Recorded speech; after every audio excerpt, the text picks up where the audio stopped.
नमस्कार, बहुत स्वागत है आप सभी का। आप देख रहे हैं मुद्दा गरम है। आज देश में फिर संभल पर मुद्दा गरम है और इसे गरमाया है राहुल गांधी के संभल दौरे ने। जी हां, संभल में संग्राम जोरदार, फिर सियासत आर पार।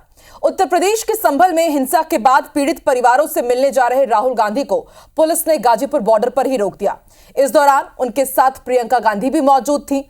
राहुल गांधी और प्रियंका गांधी को रोकने के लिए पुलिस ने गाजीपुर बॉर्डर पर बैरिकेडिंग कर रखी थी। राहुल और प्रियंका गांधी करीब 2 घंटे तक गाजीपुर बॉर्डर पर ही रुके रहे। उन्होंने अफसरों से बात भी की, लेकिन अफसरों ने उन्हें आगे नहीं बढ़ने दिया। इस दौरान राहुल गांधी हाथ में संविधान लिए अपनी कार पर चढ़े और तानाशाही का आरोप लगाया और उसके बाद प्रियंका गांधी और राहुल गांधी को वापस दिल्ली लौटना पड़ा।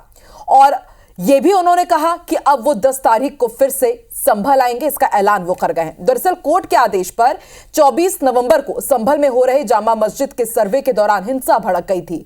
5 लोगों की मौत हुई थी, जबकि भीड़ के हमले में 30 से ज्यादा लोग घायल भी हुए थे, पुलिसकर्मी भी घायल हुए थे। फिलहाल संभल में धारा 163 लागू है, जिसके कारण किसी भी जनप्रतिनिधि को संभल नहीं दिया जाने जा रहा है। लेकिन आज राहुल गांधी के इस दौरे को लेकर फिर से सियासी संग्राम छिड़ गया है, तीखी बयानबाजी हो रही है। आज इसी मुद्दे पर चर्चा करेंगे, खास मेहमान हमारे साथ जुड़ेंगे। लेकिन आइए पहले सुनते हैं कुछ प्रतिक्रियाएं।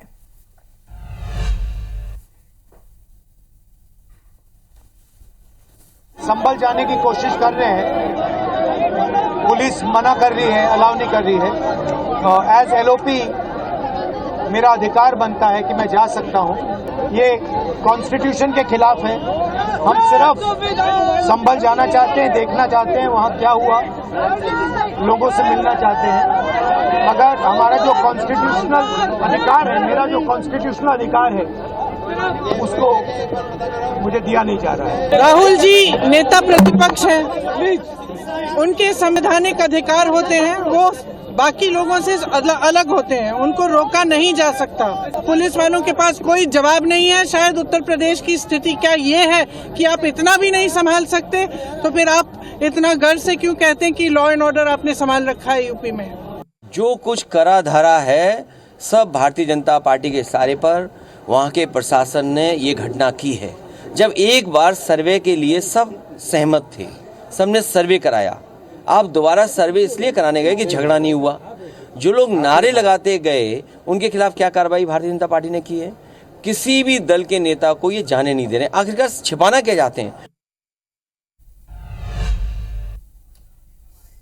इसी वर्ष 9 अगस्त 2024 को कोलकाता के आरजीकर कॉलेज की वो घटना जो हम सब के मानस पटल पर एक गंभीर जख्म छोड़ के गई है।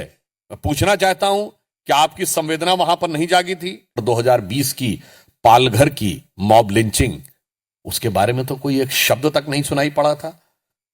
2022 में करौली में हिंसा हुई थी, तो क्या आपके मन में कोई संवेदना नहीं जागी थी?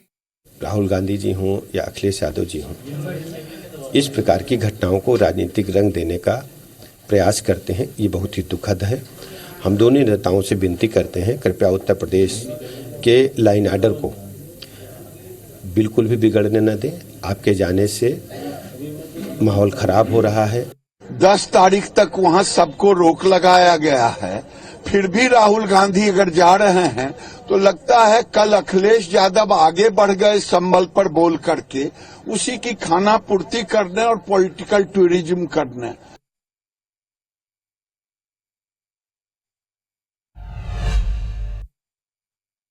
अभी तक 33 लोगों को जेल भेजा गया है और संभल में अभी भी जो सुरक्षा व्यवस्था है वो लगी हुई है और पूरी सतर्कता बरती जा रही है कि किसी प्रकार की संवेदनशीलता पुनः उत्पन्न न हो। 400 से ज्यादा लोगों को चिन्हित किया गया है, पहचान की गई है।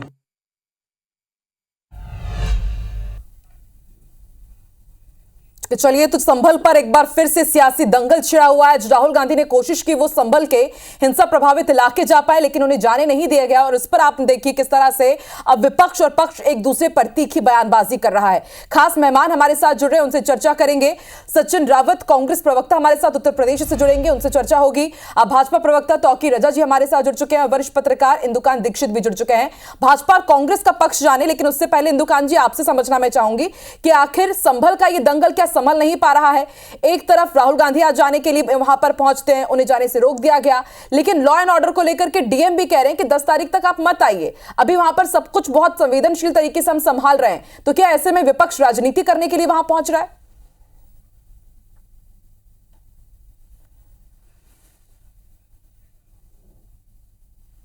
आवाज आ रही है आकांक्षा जी? जी इंदुकांत जी, आ रही है, बिल्कुल जी। नमस्कार, हमारे को पैनलिस्ट को भी मेरा नमस्कार। देखिए, सबसे बड़ी बात क्या है कि आप पूरी दुनिया में देखेंगे कि जहां दंगा फसाद हो, जहां लॉ एंड ऑर्डर का इश्यू हो, जहां आतंकवाद का मामला हो, जहां जाने गई हो, वहां पहली प्रायोरिटी होती है लॉ एंड ऑर्डर कायम करना, लोगों के दुख को दूर करना, लोगों में शांति की व्यवस्था करना, आपस में अगर रंजिश है तो उसको थोड़ा सा डाउन होने देना। लेकिन हमारे देश में बड़ा दुर्भाग्यपूर्ण है कि जहां भी इस ढंग की स्थितियां होती हैं, कोई भी पॉलिटिकल पार्टी हो, चाहे पश्चिम बंगाल का मामला हो, चाहे महाराष्ट्र का मामला हो, चाहे राजस्थान का, चाहे ये उत्तर प्रदेश का, कि इसमें पॉलिटिकल रोटी सेकने के लिए लोग ज्यादा उत्सुक होते हैं, बजाय इसके कि वहां के लोगों को कैसे शांति की स्थिति में लाया जाए, कैसे चीजों को शांत किया जाए और लोगों को राहत पहुंचाया जाए। आपने देखा इसका हश्र क्या हुआ।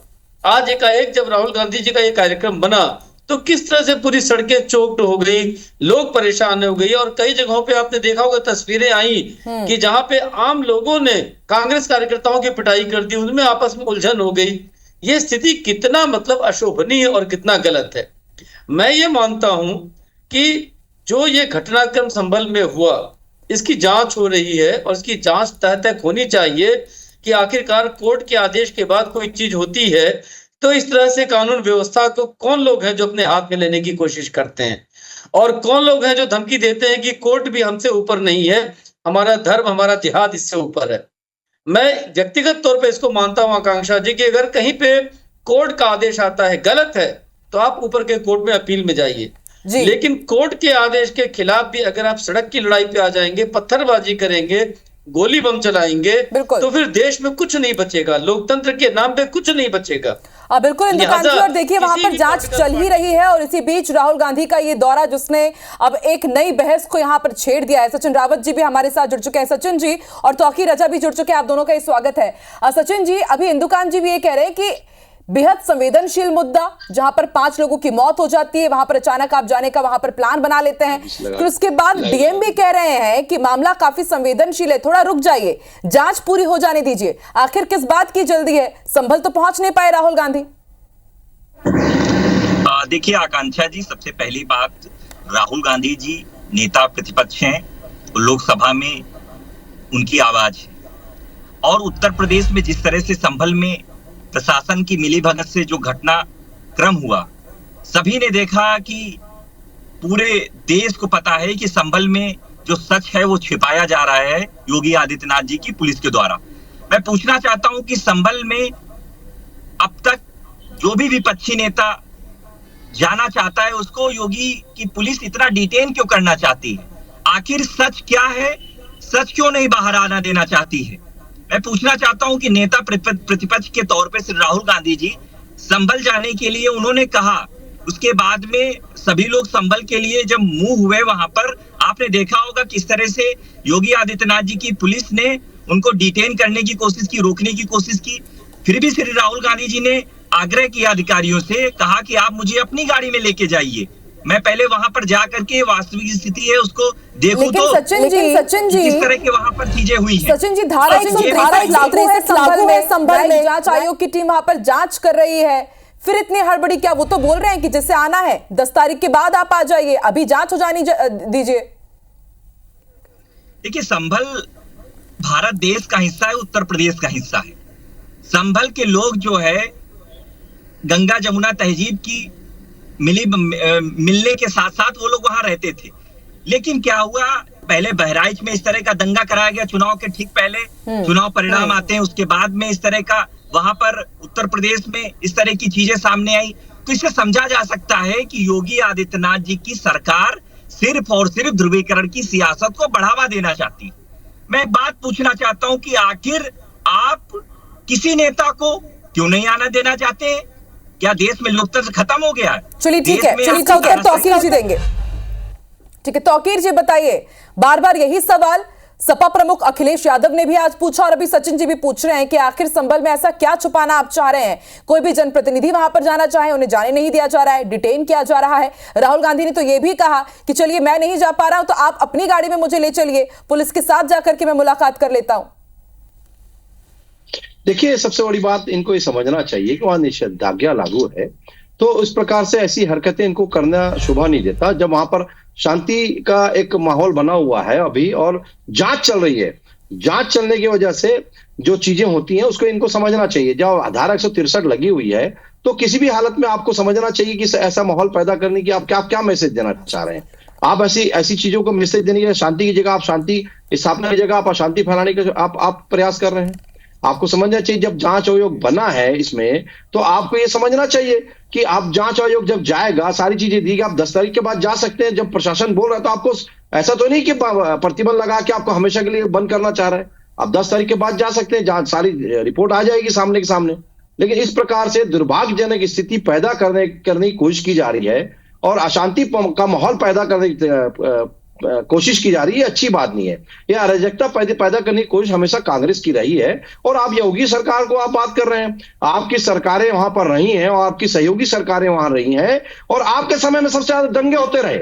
आज अगर वहां पर दंगा हो रहा है तो उसके जांच का मामला बन रहा है, तो क्यों हो रहा है इसकी ये बड़ी बात है, आप उसको देखना चाहिए। लेकिन इस प्रकार से आप माहौल पैदा करके आप क्या पैदा करना चाहते हैं, क्या देश को मैसेज देना चाहते हैं? जनता जानती है कि आप छुपाने की कोशिश करते हैं, हम कभी छुपाने की कोशिश नहीं करते। छुपाने की बात अगर होती तो आयोग नहीं बनता और आयोग जांच करने के लिए नहीं जाता। इस तरह की स्थिति जो संभल में पैदा हुई, वहां पर हमने देखा कि हिंसक झड़प हुई, 5 लोगों की मौत हुई। ऐसे में सवाल तो ये उठेगा ना, क्या भाजपा सरकार से संभल नहीं पाया?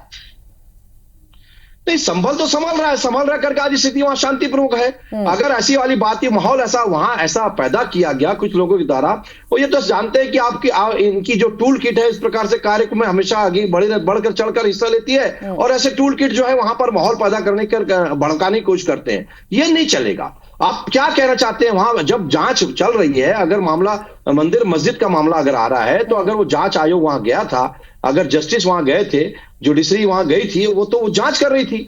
तो अगर कुछ अप्रदेवी तत्वों ने कोई माहौल पैदा करके इस प्रकार से माहौल पैदा किया है, तो ये भी एक जांच का विषय है और इसी कारण से वहां शांति के लिए एक निषेधाज्ञा लागू है। आप सचिन जी नहीं, आप एक सम्मानित नेता है, आपको समझना चाहिए नेता प्रतिपक्ष है तो। सचिन जी, आज जब राहुल गांधी वहां पर पहुंच रहे थे तो जो मृतक हैं उनके परिजन भी ये कह रहे हैं कि देखिए, नेता आते हैं चले जाते हैं, हम किसी से मिलना नहीं चाहते, हमारी पीड़ा अलग है, राजनीति इन सब चीजों पर आप मत कीजिए। और बार बार प्रशासन की तरफ से कहा जा रहा है कि 10 तारीख के बाद आप आइए। और इसके साथ एक सवाल ये भी कि सपा नेता रामगोपाल वो कह रहे हैं कि आपने सदन पर तो आप संभल के ऊपर कुछ नहीं बोल रहे हैं, सिर्फ राजनीति करने के लिए आप वहां पर पहुंच रहे हैं क्या? देखिए आकांक्षा जी, सबसे पहली बात, कांग्रेस पार्टी राजनीतिक दल है।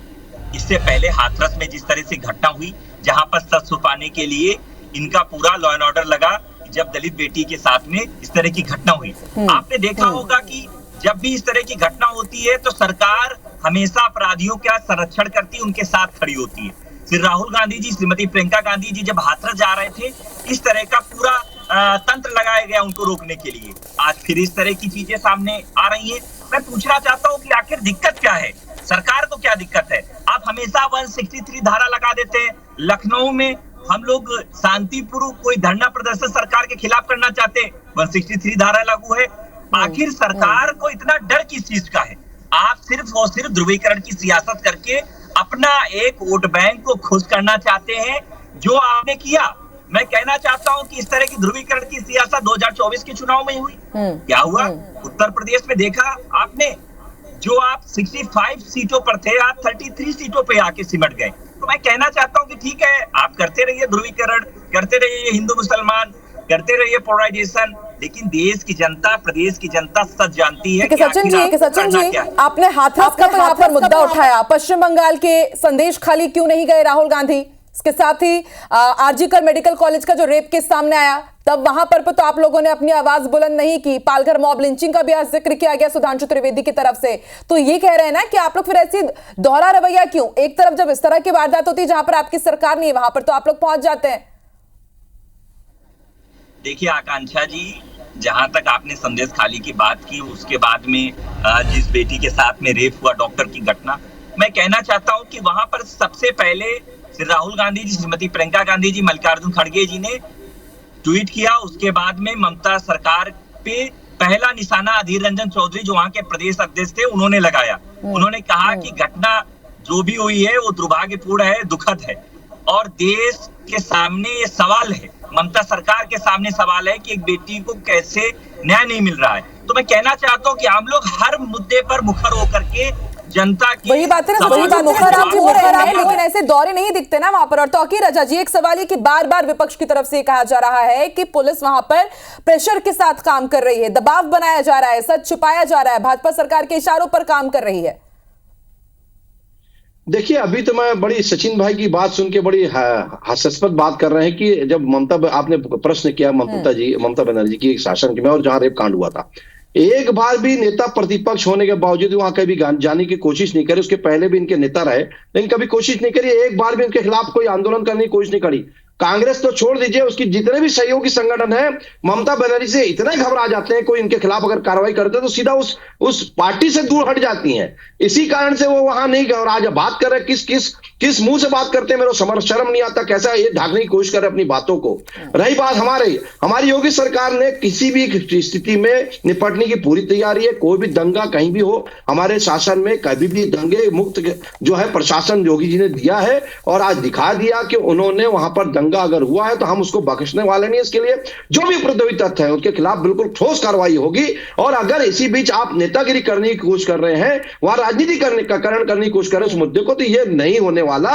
इसी कारण से आप वहां धारा 163 भी लगी हुई है, कोई भी नहीं आ सकता, उसका भी उल्लंघन करने की आप कोशिश मत करिए। आप नेता, सम्मानीय नेता प्रतिपक्ष है, उसका आदर करिए। इस प्रकार से कार्य नहीं चलने वाला। झूठी राजनीति करने का श्रेय अगर किसी को जाता है तो कांग्रेस की दोगली राजनीति को जाता है और वो जीता जागता उदाहरण ये करने की कोशिश करते हैं। एक तरफ जहां पर घटना हो जाती है वहां जाते नहीं है, जहां नहीं करना है वहां जाने की कोशिश करते हैं, तो ये दुर्भाग्यजनक है। ऐसा कोशिश आप मत करिए। हमारी शासन जहां जहां, चाहे गुजरात के दंगे हो, 15.5 से ज्यादा दंगे कांग्रेस शासन हुए, लेकिन मोदी जी के जब शासन में दंगा हुआ, समझा पाएंगे। इंदुकांत जी देखिए, आप दोनों ही पक्षों को आप सुन रहे हैं, ठीक है तौकीर जी, मैं आ रही हूँ और भी कई मेरे पास सवाल है।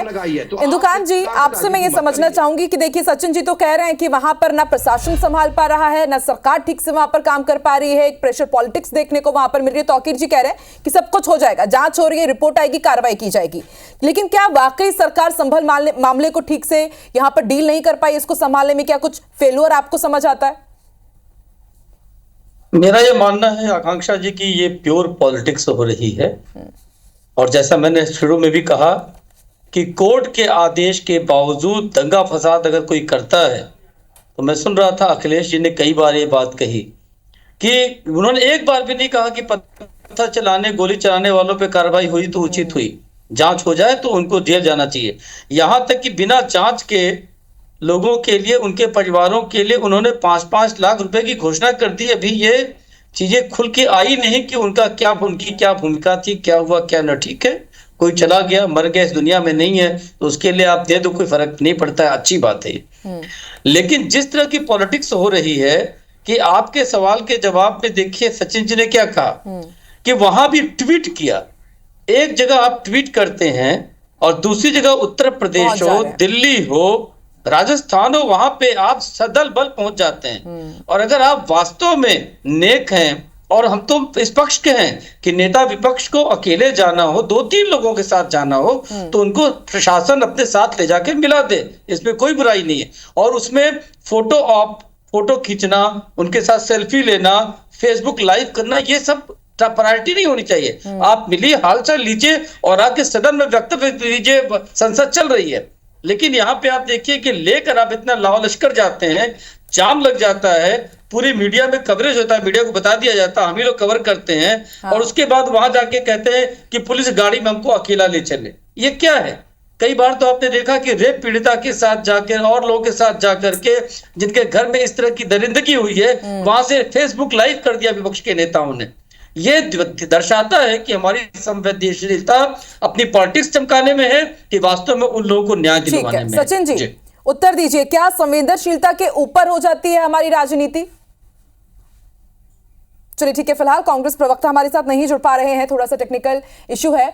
तौकीर जी, इसका आप उत्तर दीजिए। पूरी जिम्मेदारी देखिए भाजपा सरकार की वहां पर बनती है बार बार, अभी वहां पर जांच भी की जा रही है और जैसा कि इंदु कांत जी ने भी बोला कि यदि कुछ लोग वहां पर जाना चाहते हैं, मिलना चाहते हैं, हालांकि धारा 163 वहां पर लागू है, लेकिन एक कुछ व्यवस्था ऐसी हो सकती है ना कि फिर उन्हें राजनीति करने का मौका ही ना मिले, जाकर के मिलने दिया जाता उनको। नहीं, देखिए दीक्षित जी ने बहुत बात क्लियर कर दी, उन्होंने अपनी बातों में बहुत स्पष्ट तरीके से समझाया। मैं उनके बात पे इस बात का समर्थन करता हूं कि जब मामला आता है तो आप राजनीतिकरण करने की कोशिश करते हैं कोई मामले को, और साथ साथ आप भीड़ तंत्र लेके जाते हैं, जबकि ऐसे मामलों में ऐसी नहीं चलती। और दुर्भाग्यजनक स्थिति की जो पथराव करे हैं या जो दंगा करे हैं, आप क्या चाहते हैं कि उनको सजा ना मिले? ये तो बहुत गलत बात है ना। जो भी दंगा कर रहा हो गलत है तो गलत है।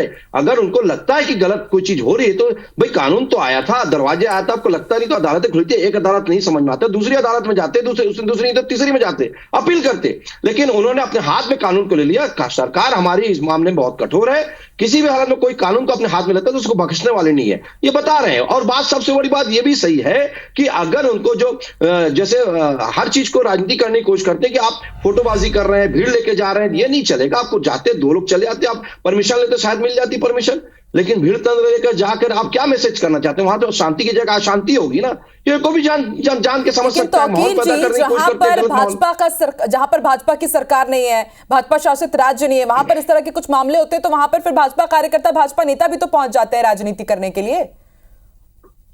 नहीं, राजनीति करने के लिए हम लोग नहीं पहुंचते। अगर कोई मामला आता है तो बिल्कुल बात को उठाया जाता है और बाकायदा है, लेकिन इस प्रकार से लाइव करके गलत चीजों को आप पेश करने की नहीं कोशिश करते। हमारे अगर कोई नेता जाते हैं, अगर मामला आता है तो बिल्कुल उठाएंगे, लेकिन इस प्रकार से नहीं कि हमको नहीं, हमको सबको जाने दीजिए, ये नहीं चलने वाला। हम लाइव करेंगे, ये भी नहीं चलने वाला। रेप पीड़िता का आप क्या करना चाह, क्या मैसेज देना चाह रहे हैं? रेप पीड़िता को आप कोई एग्जांपल दिया है कि ऐसा हो जाता है, गोपनीयता भंग कर देते हैं।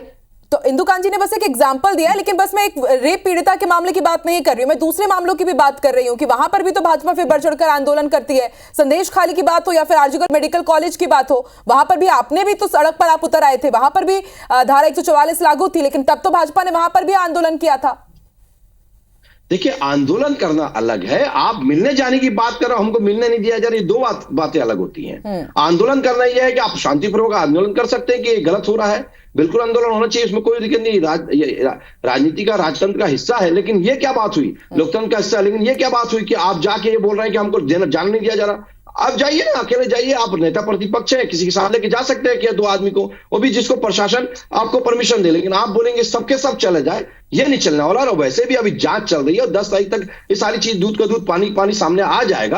आप उसके बाद जाइए, जिसको समर्थन करना करिए, कोई दिक्कत नहीं, लेकिन जो पथराव करते हैं उनको सजा मिलना चाहिए। जो कानून अपने हाथ में लेते हैं, कोई किसी भी धर्म का व्यक्ति हो, उसको कठोर से कठोर उसके खिलाफ कार्रवाई होनी चाहिए। देश का कानून अगर कोई अपने हाथ में लेने की कोशिश करता है, ये नहीं चलेगा। ठीक है, इंदु कांत जी आपका क्लोजिंग स्टेटमेंट। ठीक है, इंदु कांत जी आपका क्लोजिंग स्टेटमेंट मैं चाहूंगी, क्योंकि देखिए संभल अब बहुत संवेदनशील मामला हो जा रहा है। संभल के बाद जो दूसरे मस्जिद है उनके ऊपर भी सवाल उठ रहे हैं, वहां पर इस तरह के अब हालात ना बने, और कम से कम इस तरह के संवेदनशील मुद्दों पर तो राजनीति नहीं होनी चाहिए। क्या सुझाव आप देना चाहेंगे कांग्रेस को भी, भाजपा को भी, पुलिस प्रशासन को भी?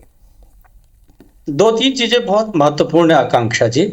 नाम उस जगह का है संभल, और वो नाम को ही अगर लोग फॉलो कर लें कि हम अपनी राजनीति भी संभल करके करें और लोगों के कल्याण को मुख्य उद्देश्य में रखें कि उनका कल्याण होना चाहिए, न कि अपनी राजनीति चमकाना। और एक चीज और, आपके सवाल पे जो आपने भाजपा से पूछा, एक चीज साफ होनी चाहिए। देखिए, आप देखिए संदेश खली का मामला जब था तो वहां पत्रकारों को भी उस गांव में नहीं जाने दिया जा रहा था, अंदर की हकीकत सामने नहीं आ पा रही थी। अंदर लोगों को, जो लोग पीड़ित करने वाले थे उन्हीं को और पीड़ित करने की छूट दे दी गई थी, धमकाया जा रहा था। तो वहां पे पहुंचना ऐसी स्थितियों में बहुत आवश्यक होता है। हाँ, राजनीति सभी करते हैं, कोई ऐसा नहीं कि बहुत कोरा है, लेकिन अगर मान लीजिए संभल में ऐसा होता, मीडिया जा रही है, रिपोर्ट कर रही है, लोगों के रिएक्शन ला रही है, लेकिन यहाँ अगर मीडिया पे भी रोक हो, लोगों के अंदर के बयान न आए, पूरी तरह से सोशल मीडिया बैंड हो, फिर एक तरफा कार्रवाई हो रही हो, फिर ऐसे में दूसरे पक्ष को ले जाना आवश्यक होता है। लिहाजा मैं कहूंगा कि परिस्थितियां अलग अलग होती हैं, लेकिन ऐसी परिस्थितियों में किसी भी राजनीतिक दल को राजनीति करने के बजाय देश हित में क्या है लेकिन वही वो तो देखना विडंबना है ना चाहिए। इंदुकान जी, आप कह रहे हैं कि मामले को अपने नाम की तरह ले, राजनीति संभल कर करे, लेकिन इन सबको नो डाउट दिख रहा होगा साल 2027 जब उत्तर प्रदेश में अब चुनाव होना है, तो इसलिए संभल कर राजनीति कैसे करना है जनता को साधने के लिए, भले अब वो तुष्टिकरण की नीति हो या फिर ध्रुवीकरण की नीति हो। बहुत बहुत शुक्रिया तौकीर जी, इंदुकान जी हमारे साथ जुड़ने के लिए मुद्दा गरम है में। देखते रहिए IBC 24। नमस्कार।